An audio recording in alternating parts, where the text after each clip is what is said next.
Do you want to know my honest thoughts about the 2023 Polygon Collosus N9 after 6 months of riding it hard and putting it away wet? After countless miles of mostly downhill riding? After 24 glorious weeks on my first set of plastic hoops? And do you want to know what happens when a Shimano drivetrain gets drunk, makes mistakes, and takes a SRAM derailleur home? Spoiler alert, they're still together, and it's a beautiful thing. So let's start with the frame here. Obviously you guys have seen it, and if you haven't seen my first look video, I'll link it right here. But everyone talks about how heavy this frame is, and it's got a lot of linkage, it's got a lot of pivots, a lot of bearings, but to be honest,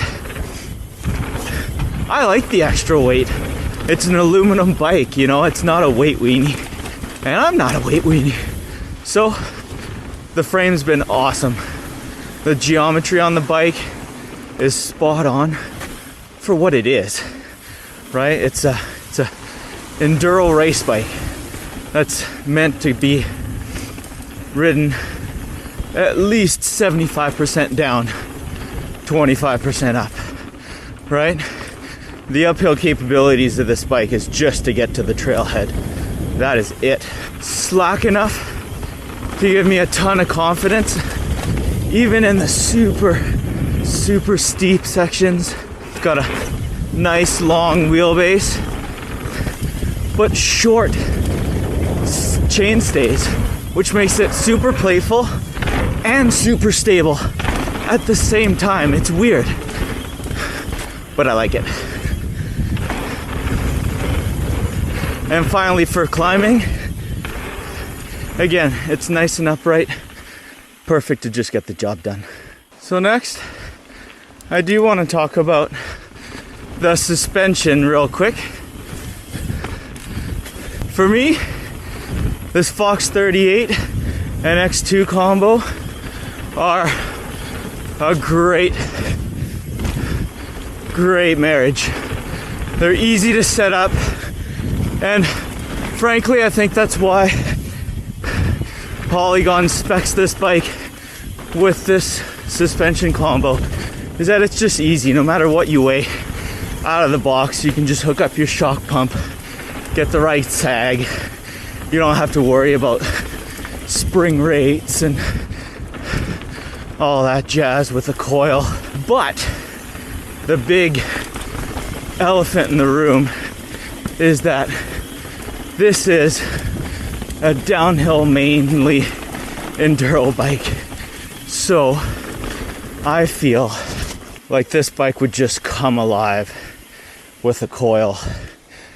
Oh, forgot to mention, the way I have the suspension set up is I have 2 volume tokens both in the front fork and the rear shock.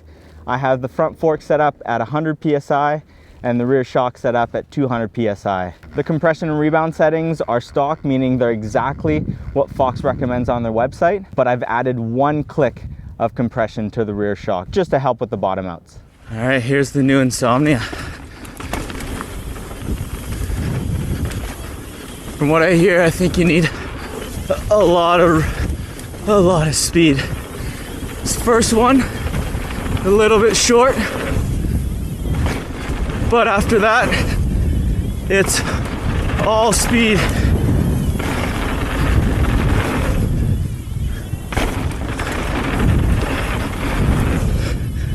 Yeah, see, I'm pedaling and still coming up short a little bit. Ooh. Jeez. Landed that one a little deep.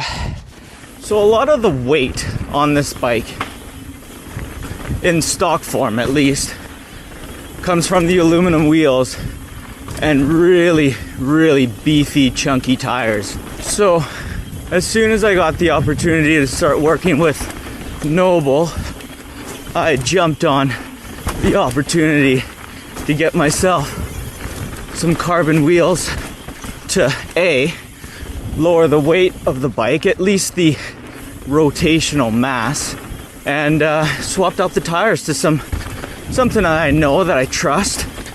The Maxxis Assegai and DHR2 combo. Double down casing, of course, with Cush core. And I absolutely love this combo.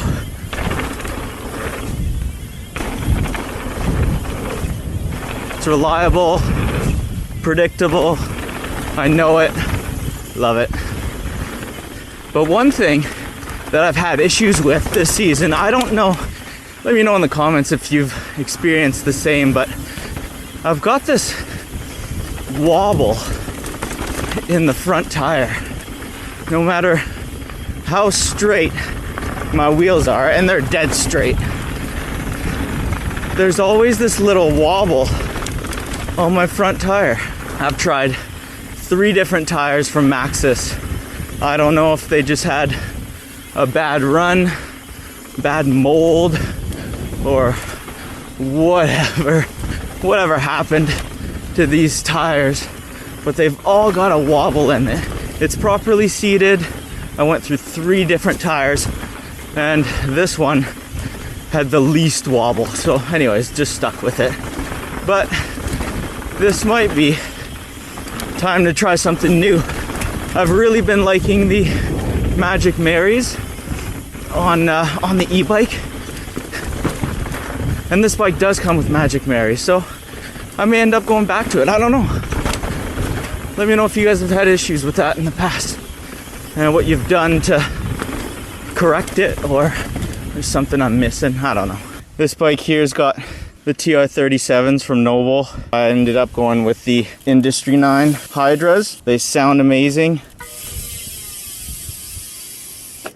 They look amazing. They feel amazing. 690 points of engagement. Absolutely flawless set of wheels. They've been through a lot of abuse this summer, riding the park all summer, riding my local trails on the shore all summer, and they are still perfectly dead straight. And the cool thing with these TR37s and the TR41s from Noble, you do anything to these wheels to crack them or bend them while riding your mountain bike, they replace them. All you do is ship the wheel back, they build you a new one and ship it back. So I know you guys are probably saying, right, well, you know, carbon wheels are 1,500 bucks a set, or 2,000 Canadian. But honestly, they are bomb-proof and they are warranted for life, guys. Just the fact that I will never have to buy another rim ever again. I will never have to wait a few weeks for my new rim to get rebuilt. These carbon rims are bomb-proof. I don't expect to break them, but you never know, crashes happen, and Noble's got my back. So honestly, one of the best investments you could probably make on your bike. If you guys want, there's a discount code in the description below to get yourself 10% off your set of carbon rims. So is there anything I'd change about the bike? I think if I was to change anything at all, and this might not apply to everyone out there, especially the larger riders, but for us shorter riders, the ability to turn your bike into a mullet is really, really cool. And unfortunately, the Collosus N9 does not have that ability. There's no flip chip, there's no nothing. Their argument to that is that the bike is so low as is. The IFS suspension linkage just enables them to get the 29-inch wheel so close to the bottom bracket that you get a nice short chainstay, and I love that about the bike. There has been a few cases where I've been in some really, really steep, chunky terrain, and you're as low to the bike as humanly possible, and then your rear wheel catches a root or catches a rock on the way down, and I've gotten the infamous butt buzz from the rear tire. I'd really like the opportunity to turn this thing into a mullet. Not necessarily for the shorter, more playful aspect to the bike, but just to have a smaller wheel in the back, less in the way, better at cornering. I think it would make the bike a little bit better. Obviously, for its intended purpose, it's a race bike, right? So the dual 29s are fast. They roll, they gain momentum so quick. It's amazing how fast you can get. But for me and shorter riders, I think making it into a mallet would be really, really cool, a really nice option. So maybe in the next iteration, there'll be a flip chip somewhere. Food for thought, I guess, but that's probably the one and only thing I'd change about the bike.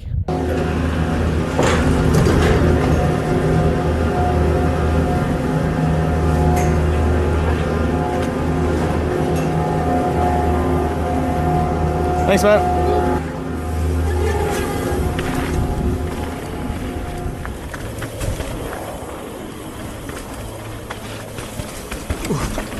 Greasy.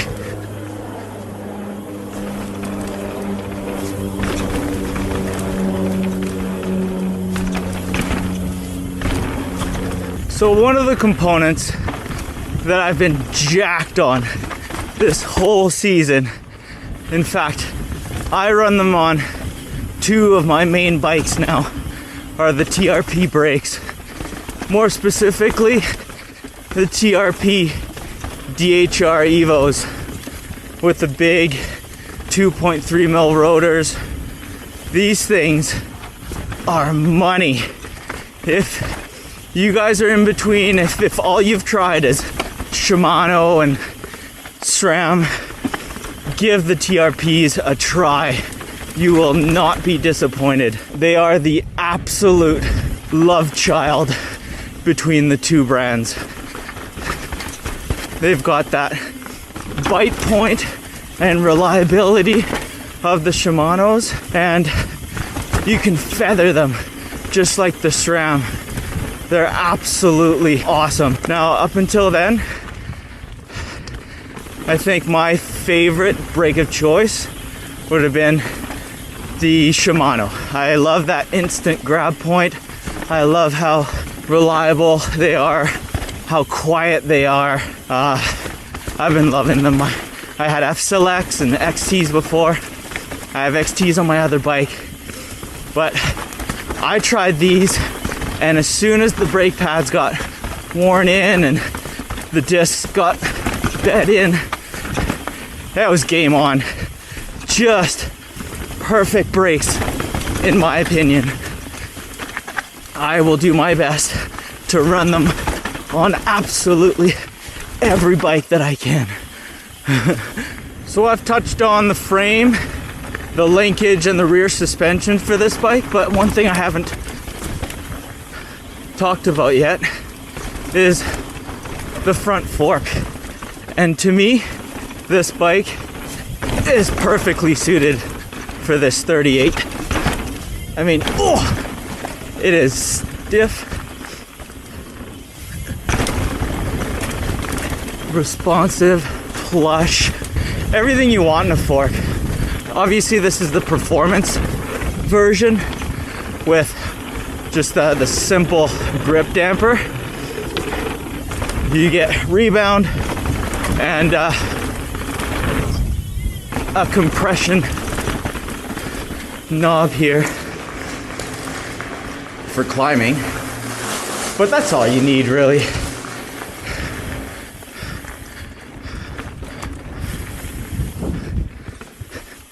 I have ridden the Grip 2 damper. I have it on my e-bike right now, and it is really nice to be able to adjust the high and low speed rebound, high and low speed compression. But oh, and that Kashima coating, super buttery smooth.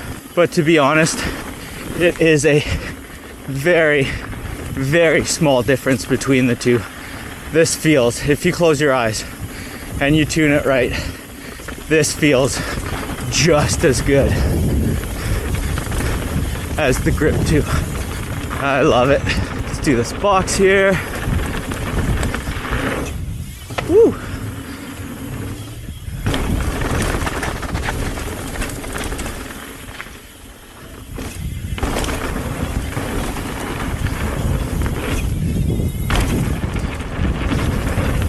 Let's get some speed here.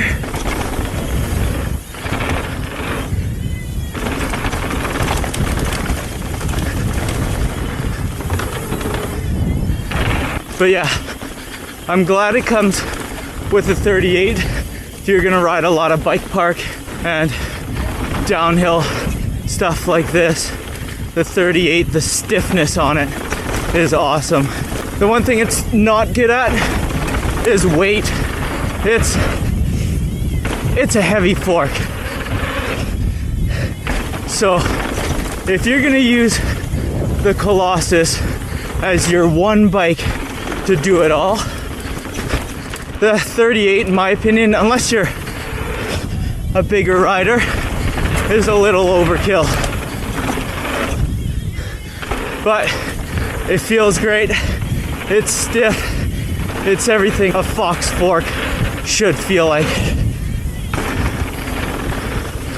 But it's heavy. All right, let's see what Original Sin feels like today. It's a little greasy, but I think this trail gets a lot of traffic, so should be fine.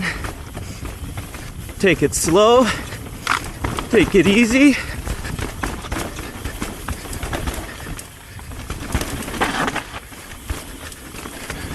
I don't ride the tech trails as much as the flow trails when I come here in Whistler.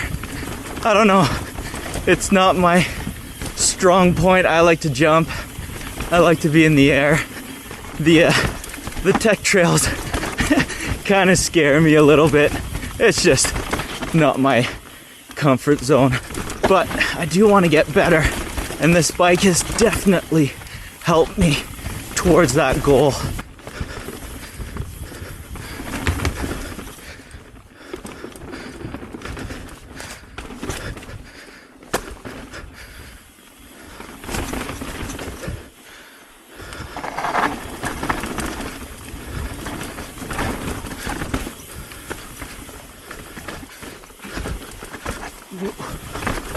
A little bit slick here.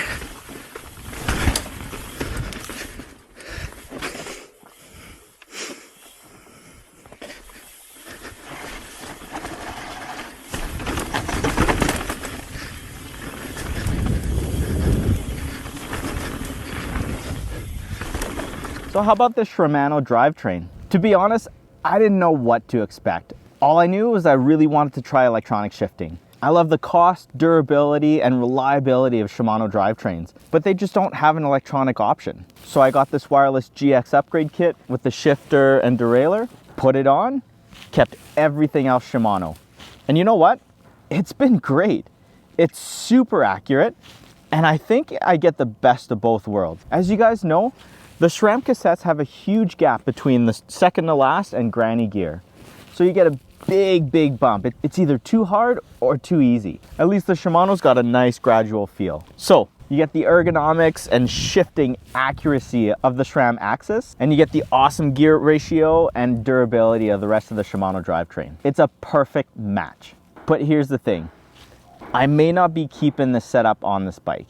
The bike park's closing here in a couple of weeks, and I'm not gonna get a lift access bike park anymore to ride all the time. So I'm gonna be having to climb up to the trailheads. And this is a lot of extra weight. The XT derailleur it comes with is a lot lighter, and it's just as accurate. It's just not as fancy. So while I think it was a great experiment, I know now it works, you guys know it works, it's just all heavier.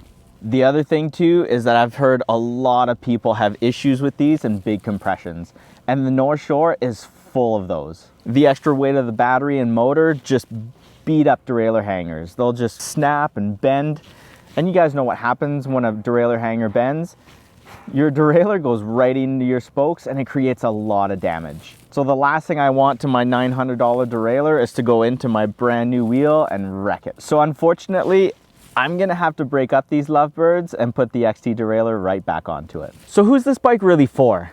In my opinion, this bike would be perfectly suited for an aspiring racer that's looking to get into enduro. It's fast, it's composed, it's accurate, it's good at everything regarding racing. I would probably say this bike is 75% downhill and 25% climbs. If you fall somewhere around that ratio, you can do shuttles, you have a lift access bike park, or the hills around you are short and punchy maybe. This is a great bike. As far as a do-it-all trail bike though, if you've got long climbs, if you've got mellow terrain, this is a lot of bike and might not be perfect for that. As far as the build kit that it comes with though, come on. For under $3,000, you can't beat it. And it's a great platform to build on. And you guys will see a pattern in the upgrades I've done. Most of them carry a lifetime warranty. Lifetime warranty on the wheels. So these wheels I'm gonna carry over to another bike. Lifetime warranty on the pedals, the handlebars. So I'm gonna carry them over to a new build later on. My TRP brakes, same thing. I'm gonna take them with me when it's time to jump onto another bike. All of these upgrades are amazing. They're pricey, yes, but honestly, well worth it if you can afford it.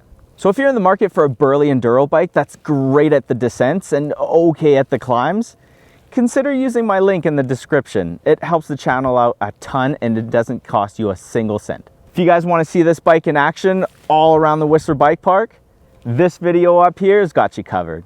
I'll see you guys there.